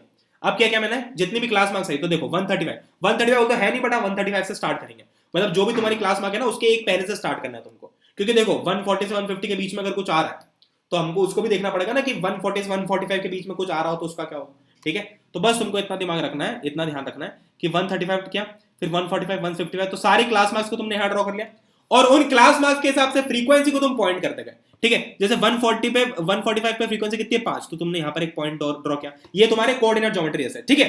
फिर 155 पे क्या है 10, तो 155 पे तुमने ढूंढा 10, अच्छा यहाँ पे आ रहा तो तुमने यहाँ मार्क किया। और ये सारे पॉइंट्स को तुमने मार्क किया। जैसे 165 पे क्या आ रहा है 20, तो 165 पे हम 20 गए तो यहाँ पे आ गया, ठीक है। तो ये जितने भी तुमने पॉइंट्स मार्क किए इन सबको तुमको ज्वाइन कर देना है, ठीक है। स्टार्ट कहां से करोगे तुम, स्टार्ट कहां से करोगे, देखो 145 तो 145 से डायरेक्ट स्टार्ट नहीं कर सकते तुम, स्टार्ट तुमको यहां से करना है। कहां से, उस क्लास मार्क के पहले कौन सी क्लास मार्क होगी। तो डेफिनेटली 145 155 165 ऐसे हैं, तो इसके डेफिनेटली पहले 135 करके क्लास मार्क होगी। तो उस क्लास मार्क से हमने ये सारे ग्राफ्स को ड्रॉ कर दिया। बहुत बढ़िया, तो ये हो गया तुम्हारा ग्राफ। अब देखो फटाफट कुछ क्वेश्चन देख लेते हैं, क्या है ये, मैं फटाफट एनसीईआरटी क्वेश्चन बताता हूं, फंडे बस उतने ही है। 1 2 3 क्वेश्चन प्रैक्टिस कर लोगे एनसीईआरटी के तो चैप्टर तुम्हारा कंप्लीट हो जाएगा और पक्का तुम स्कोर कर लोगे, ठीक है। Given below are the seats won by different political parties in polling outcome reactions, ठीक है। ड्रॉ बार ग्राफ ड्रॉ करने का बोला है, कुछ भी नहीं बोला, बार ग्राफ ड्रॉ करना है। मतलब कि जब भी बार ग्राफ ड्रॉ करो तो तुम नंबर वाली सारी चीजों को वाई एक्सिस पे लो, ठीक है। नंबर वाली कौन सी चीज है, सीट्स वॉन, बाकी पॉलिटिकल पार्टी यहां पे ले लूंगा मैं, A B C D E F. तो हमको क्या करना है, आप यहां पर एक स्केल बना देंगे, स्केल बोल दो तुम 1 centimetre is equal to 5 seats, ठीक है। तो यहां पर तुमको लिखना भी है ध्यान से, सीट्स 1, ठीक है, सीट्स 1।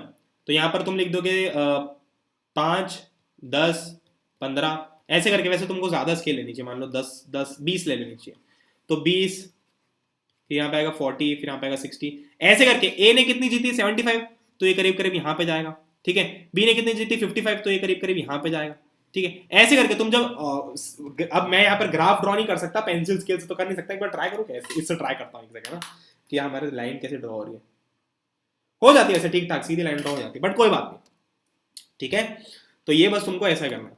फिर ये वाला कैसा है, ये तुमको देखो, ये तुमको कैसा है, ये किस फॉर्म में दे रखा है तुमको, ये दे रखा है तुमको अनग्रुप्ड फॉर्म में, सॉरी अनग्रुप नहीं, ये है तुमको डिसकंटिन्यूअस फॉर्म में, बट तुमको ड्रॉ करना है हिस्टोग्राम।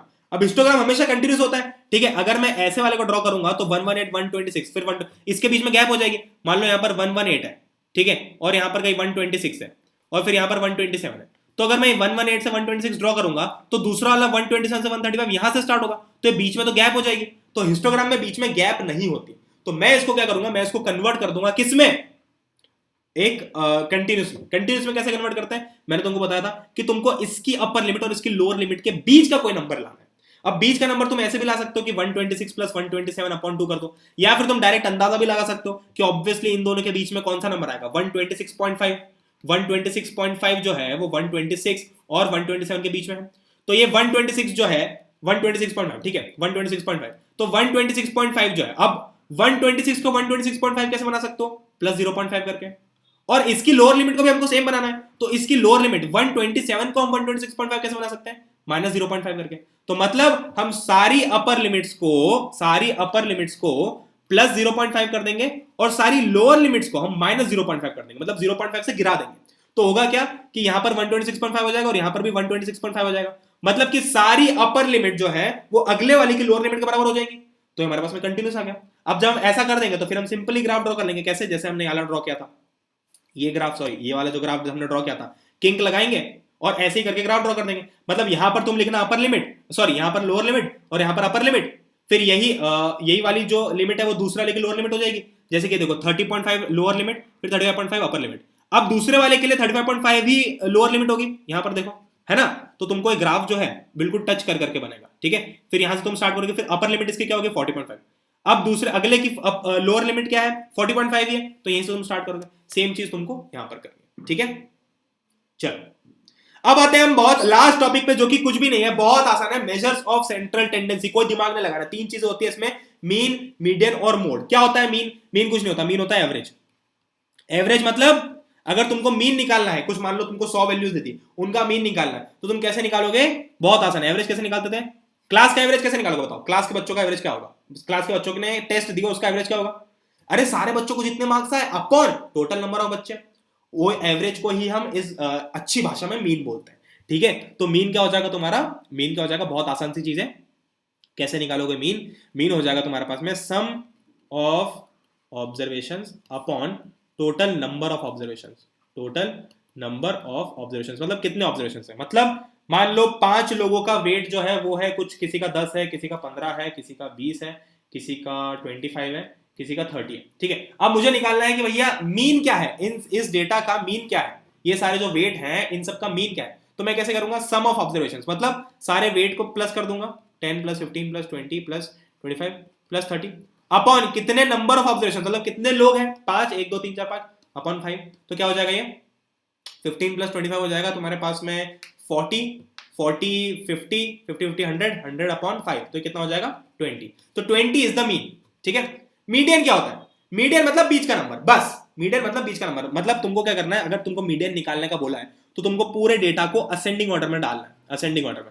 मतलब जैसे कि मान लो कि मेरे पास में ये डेटा है 5 7 8 1 2 4 3 9 10, ठीक है। कितना 1 2 3 4 5 6 7, 1 2 3 4 5 6 7 8 9, और एक नंबर कौन सा बच गया भाई? 5 बच गया, 6 बच गया, ठीक है 6। अब मुझे मान लो इसका मीडियन निकालना है, तो मीडियन मतलब बीच का नंबर।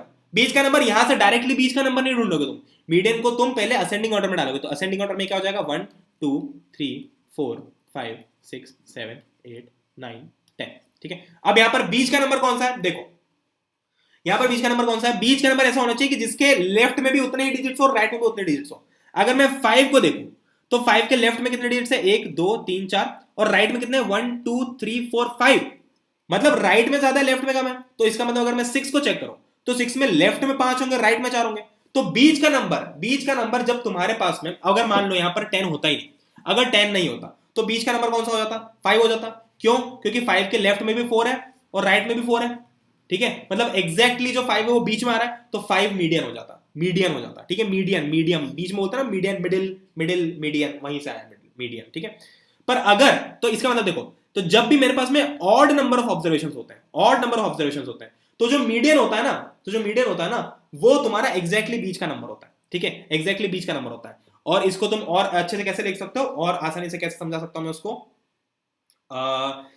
मीडियन जो हो जाएगा तुम्हारा एग्जैक्टली वो हो जाएगा n+1/2। n+1/2 मतलब टोटल नंबर ऑफ ऑब्जर्वेशंस +1/2।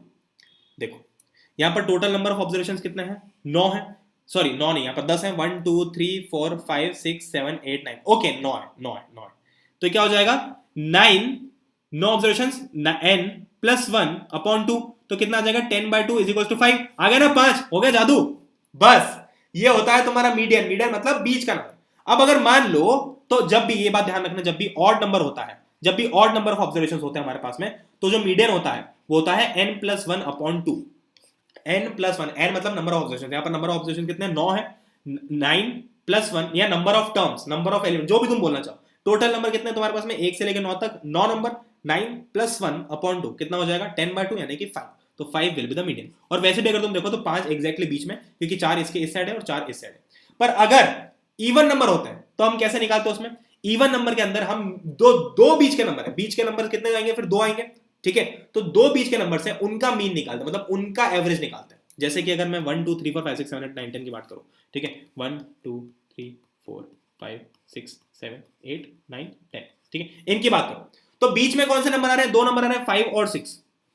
5 और 6 कैसे? देखो 5 और 6 को अगर मैं एक साथ ले लूं तो इस इनके लेफ्ट में कितना आ रहा है? 1 2 3 4, और इनके राइट में कितना आ रहा है? 7 8 9 10। मतलब लेफ्ट में भी 4 आ रहे हैं, राइट में भी 4 आ रहा है। तो ये 5 और 6 जो दोनों बीच के नंबर हो गए, पर दोनों मीडियन नहीं हो सकती, मीडियन तो सिर्फ एक होगा। तो मीडियन क्या होगा यहां पर? ये जो 2 बीच के नंबर है ना, इनका मीन, मतलब इनका भी एवरेज निकाल लूंगा। तो क्या हो जाएगा? 5 + 6 अपॉन 2। कैसे निकालेंगे मीन? टोटल कितने ऑब्जर्वेशन है? 2, तो अपॉन 2 आ जाएगा। और सम ऑफ ऑब्जर्वेशन क्या हो जाएगा? 5 + 6, तो 5 + 6 अपॉन 2 यानी कि 11/2 यानी कि 5.5। और वैसे भी अगर तुम देखो तो 5.5 एग्जैक्टली बीच में आएगा, क्योंकि अगर 5.5 यहां लिख दो तो इसके लेफ्ट में भी 5 और राइट में भी 5 है, ठीक है। तो मीडियन निकालने का फॉर्मूला जब ऑड होते हैं तो ऑड में होता है n+1/2, ठीक है, n+1/2th टर्म। ये ध्यान रखना, n+1/2th टर्म, ठीक है। चलो n+1/2, सॉरी, हाँ। ऑड जब ऑड नंबर होते हैं, कंफ्यूज मत हो, भूल जाओ जो मैंने पिछले 2 सेकंड बोला उसको भूल जाओ। ऑड नंबर जब तुम्हारे पास में होते हैं, जब ऑड नंबर ऑफ टर्म्स होते हैं, मान लो कि 7 टर्म्स है टोटल, तो उसमें अगर तुमको उसमें अगर तुमको मीडियन निकालना है तो वो होता है n+1/2, मतलब कितने नंबर है? +1/2। अगर इवन नंबर ऑफ टर्म्स होते हैं, मान लो कि टोटल 8 टर्म्स है, टोटल 10 टर्म्स है, टोटल 20 टर्म्स है, तो उस केस में मीडियन जो होता है वो होता है, उसका फॉर्मूला होगा n/2 + n/2 + 1 टर्म, ठीक है। n/2 + n/2 + 1 टर्म, मतलब मैंने पहले क्या किया था? मैंने n+1/2 कर दिया था, जो कि गलत है। n/2 + 1 टर्म, ठीक है, n/2 term plus n/2 + 1 term upon 2, ठीक है। कैसे? जैसे अगर 1 से लेकर 10 तक की बात करता हूं तो n/2 क्या हो जाएगा? टोटल नंबर ऑफ टर्म्स कितने थे? 10, तो 10/2 कितना हो गया? 5 प्लस n/2 + 1, यानी कि n/2 कितना? 10/5, 10/2 5 + 1, तो कितना हो जाएगा? 5 + 1 हो जाएगा ये वाला टर्म। तो ये वाला टर्म तो यहां आ गया 5, और ये वाला टर्म क्या हो जाएगा? n/2 + 1, 5 + 1 6, ठीक है, अपॉन 2, तो ये आ गया ना हमारे पास में 5.5। बस, तो अगर इवन नंबर ऑफ टर्म्स है तो तुमको ये फॉर्मूला यूज करना, मतलब कहने का मतलब कि बीच के 2 नंबर्स का मीन निकालना। अगर तुमको टेबल दिख रहा है, अगर तुमको सामने ढेर सारे नंबर्स दिख रहे हैं, जैसे कि इसकी बात करो, इसमें तुमको सारे नंबर्स दिख रहे हैं और तुमको मीडियन निकालने का बोला है, तो तुमको पहले तो असेंडिंग ऑर्डर में इसको रखना है। Ascending, I think ascending order में पहले से ही है, हाँ ठीक है, 144 145 1। तो तुमको अगर इसका मीडियन निकालना तो कैसे निकालोगे? 1 2 3, पहले ये देखो कितने टर्म्स है, 1 2 3 4 5 6 7 8 9 टर्म्स है, तो ये बीच का नंबर है, तो ये डायरेक्टली यही मीडियन है। अगर यहां पर एक टर्म और ऐड कर देता, मैं 161 और ऐड कर देता, तो इन दोनों का मीन हो जाता मीडियन, ठीक है, इन दोनों का भी एवरेज, तो वो क्या आता? 149.5। यहीं से अंदाजा से दिख जाएगा हमको, ठीक है, इन दोनों के बीच का नंबर। तो बस फॉर्मूला क्या है इवन के लिए? n/2 + n/2 + 1 अपॉन 2, ठीक है। कैसे? 1 2 3, जैसे मान लो 161 यहां पर होता तो n/2 कौन सा है? n/2 कौन सा टर्म है यहां पर? 149, ठीक है। n/2th टर्म कौन सा है? n/2th टर्म कौन सा है? n क्या है यहां पर? n क्या है यहां पर? तुम एक्चुअली वहां पर n/2 मतलब 10/2 मत करना, 10/2th टर्म कौन सा है? जैसे कि n/2 क्या बनेगा यहां पर? टोटल कितने टर्म्स है? 10 टर्म्स है, तो n/2 क्या बन रहा है? 10/2 होगा 5। तो 5th टर्म कौन सा है? 5th टर्म है 149, ओके। और n/2 + 1, मतलब n/2 + 1 कौन सा हो जाएगा? n/2 क्या होगा? 10/2 + 1, तो ये कौन सा हो जाएगा? 5 + 1 = 6। तो सिक्स्थ टर्म कौन सा है? 1 2 3 4 5 6, सिक्स्थ टर्म ये है, ओके। तो 149 + 150 करना है मुझे, अपॉन 2 करना है, तो ये आ गया आंसर। मतलब कि ये जो आसान तरीका था उसी को हमने एक फॉर्मूला दे दिया। तो अगर ये फॉर्मूला तुमको डिफिकल्ट लग रहा है तो कोई दिमाग मत लगाओ, डायरेक्टली बीच के 2 नंबर्स का मीन निकाल दो, ठीक है। मोड क्या होता है? मोड बहुत आसान चीज है। मोड कुछ नहीं, जिसकी सबसे ज्यादा फ्रीक्वेंसी वो मोड, मतलब जैसे मोड मतलब वो टर्न वाला मोड नहीं, ठीक है। मोड मतलब जैसे कि डेटा है जिसमें मान लो कि एक ऐसा डेटा मान लो मैं रख रहा हूं, जैसे कि वेट का डेटा है, तो किसी का 5 6 5 5 6 7 9 12 11 14, ठीक है 11। तो अब देखो मुझे क्या करना है यहां पर, अब इस डेटा के अंदर मुझे ये देखना है, यहां पर लिख देता हूं 11, हाँ, मुझे देखना है कि सबसे ज्यादा फ्रीक्वेंटली ऑकरिंग नंबर कौन सा है। देखो 5 की बात करो तो 5 कितनी बार आ रहा है? 5 कितना आ रहा है? 1 2 3 टाइम्स आ रहा है। 6 की बात करो तो 6 कितनी बार आ रहा है? 6 आ रहा है 2 टाइम्स, ठीक है। फिर 7 की बात करो तो 7 आ रहा है एक बार, 9 भी आ रहा है एक बार, ठीक है, 12 भी एक बार आ रहा है, 14 भी एक बार आ रहा है, और 11 जो है वो 2 बार आ रहा है। तो सबसे ज्यादा ऑकरिंग कौन सा है, सबसे ज्यादा ऑकरिंग कौन सा है, 5। 5 कितनी बार आ रहा है, 3 बार आ रहा है। तो मोड क्या हो जाएगा, मोड 5 हो जाएगा। ऐसा मत लिखना कि मोड 3 हो जाएगा, नहीं, फ्रीक्वेंसी मोड नहीं होगा, मतलब कितनी बार आया वो मोड नहीं होगा, जो सबसे ज्यादा बार आया है वो टर्म मोड होगा, ठीक है। 5 सबसे ज्यादा बार आया है तो 5 मोड होगा, ठीक है। 5 3 बार आया इसलिए 3 मोड नहीं होगा। ऐसा मत लिखना कि 5 3 बार आया तो 3 मोड होगा, नहीं, 5 सबसे ज्यादा बार आया, मतलब 5 has come the most number of times, 5 is occurring the most number of times, so 5 will be the mode, okay. बस इतना सा है और यहां तुम्हारा चैप्टर खत्म हो जाता है। इसमें देखो मीन मीडियन मोड निकालने बोला है, तो मीन कैसे निकालोगे, इन सबको ऐड कर दो, अपॉन 15 कर दो, टोटल 15 दे रखा, ठीक है। फिर मीडियन निकालना, तो मीडियन निकालने के लिए सबसे पहले तुम ध्यान रखना, ऐसी मीडियन निकालना चालू मत कर देना गलती से भी। मीडियन निकालने के लिए तुमको इसको असेंडिंग ऑर्डर में रखना। फिर मोड निकालना, तो मोड कैसे निकाल सकते हो, मोड तुमको यहाँ पर देखो, मोड देखो सबसे ज्यादा ऑकरिंग कौन सा दिख रहा है मेरे सबसे, 52 है सबसे ज्यादा ऑकरिंग, 52 दो बार ऑकर हो रहा है, ठीक है। और या जो कोई भी हो रहा है 52 मेरे हिसाब से सबसे ज्यादा बार ऑकर हो रहा है, जो भी सबसे ज्यादा बार ऑकर हो रहा है वो हो जाएगा मोड, ठीक है। चलो नेक्स्ट, अगर 2 नंबर ऑकर हो रहे हैं तो दोनों को तुम लिख सकते हो, ठीक है। अभी देखो जैसे जनरली तो एक ही आएगा।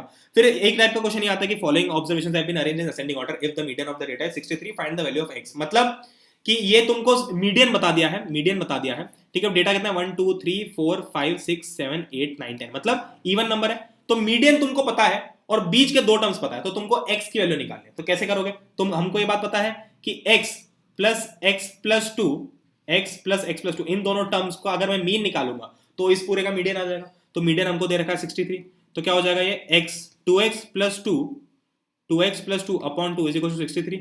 तो क्या हो जाएगा ये x plus 1 is equal to 63, मैंने 2 को कैंसिल कर दिया पूरा, और x इज इक्वल टू आ जाएगा 62, ठीक है।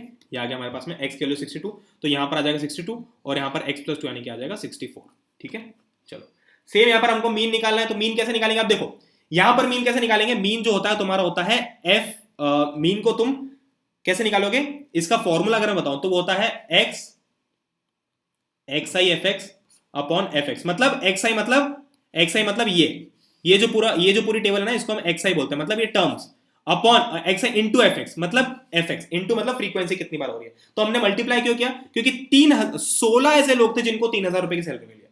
तो मैं डायरेक्टली या तो मैं ऐसा लिखूं 3000 को 16 बार लिखूं टोटल करके, 3000 को ऐसे 16 बार लिखूं, या फिर डायरेक्टली 3000 इंटू 16 लिख दूं, ठीक है। तो मैं क्या करूंगा 3000, तो मुझे इन दोनों को मल्टीप्लाई करना है, फिर 4000 इंटू 12, 5000 इंटू 10, ऐसे करके इन सबको मल्टीप्लाई करना है, अपॉन टोटल कितना है 60 से डिवाइड करना है, ठीक है। जैसे कि ये टेबल है, तो हम इसमें क्या करते हैं, ये जो मेन जो हमारे टर्म्स है ना, जैसे कि इसमें हमारी सैलरी थी, ठीक है। तो जो मेन हमारे टर्म्स है उनको हम xi बोलते हैं, और फ्रीक्वेंसी को हम fi बोलते हैं, fx या fi बोल सकते हो, ठीक है। fi मतलब बस वही हमने ऐसे कैलकुलेट किया xi और fi। तो xi क्या होगा, ये तुम्हारे सारे टर्म्स, और fi मतलब कितनी बार वो उनकी फ्रीक्वेंसी हो रही है। तो fi xi क्या हो जाएगा, fi xi हो जाएगा कि मतलब उनका सम, मतलब टोटल कितने हो रहे हो। जैसे कि मान लो कि 10 मार्क्स 3 बच्चों का है, तो टोटल मैं कैसे लिख सकता हूं, या तो ऐसे लिख सकता हूं 10 प्लस 10 प्लस 10, या फिर डायरेक्टली 10 इंटू 3 लिख सकता हूं। तो मैं 10 इंटू 3 लिख दूंगा डायरेक्टली, यानी कि fi xi कर दूंगा। तो मेरे पास में जो fi xi है टोटल आया, इन सबको ऐड करने पे क्या आया, ये आया 1779, और इन सबको ऐड करने मतलब टोटल कितने थे, टोटल बच्चे कितने थे 30, तो मुझे अगर मीन निकालना है तो मैं डायरेक्ट लिख दूंगा 1779 अपॉन 30। तो अगर तुमको जब भी ऐसी टेबल के फॉर्म में दिखता है तो तुमको इसको मल्टीप्लाई करना है फ्रीक्वेंसी से, और फिर उसका टोटल करना, मतलब टोटल नंबर ऑफ मार्क्स तुमको चाहिए ना, कि टोटल नंबर ऑफ मार्क्स कितना है, सम ऑफ ऑल मार्क्स। तो सम ऑफ ऑल मार्क्स को तुम मार्क्स को इंटू फ्रीक्वेंसी करके निकाल सकते हो, ठीक है। चलो तो कुछ फंडे इसमें, बस तुमको इतना सा ध्यान रखना है कि यार वो मीन मीडियन मोड का ध्यान रखना और ग्राफ का ध्यान रखना और हिस्टोग्राम। और एक चीज इंपॉर्टेंट याद रखनी है कि अगर तुमको कंटिन्यूस नहीं दे रखा है, सॉरी ये पॉइंट शुभ नोटेड में आ गया, अगर तुमको डिसकंटिन्यूस दे रखा है तो तुमको उसको कंटिन्यूस में कन्वर्ट करना है, और तुमको कंफ्यूज नहीं होना है बिल्कुल भी ग्राफ्स के अंदर, ठीक है। तुमको अगर हिस्टोग्राम बोला तो हिस्टोग्राम ही ड्रॉ करना, ठीक है। तो with that said thank you so very much for joining guys, really soon. I hope कि आपको सेशन पसंद आया होगा। बहुत लंबा सेशन हो गया, बट हमने इसके अंदर पूरा का पूरा स्टैटिस्टिक्स कवर कर लिया है, इसके अंदर तुमको कोई भटकने की जरूरत नहीं है। तो I catch you guys really soon in the next one. Till then keep smiling, और 5 सेकंड के लिए स्माइल कर लेते हैं हम साथ में, ठीक है। चलो स्माइल करना मेरे साथ में, 5 and let's end this session now. मिलते हैं बहुत जल्दी, till then Jai Hind, Vande Mataram and a very happy Diwali, और बस कीप रॉकिंग।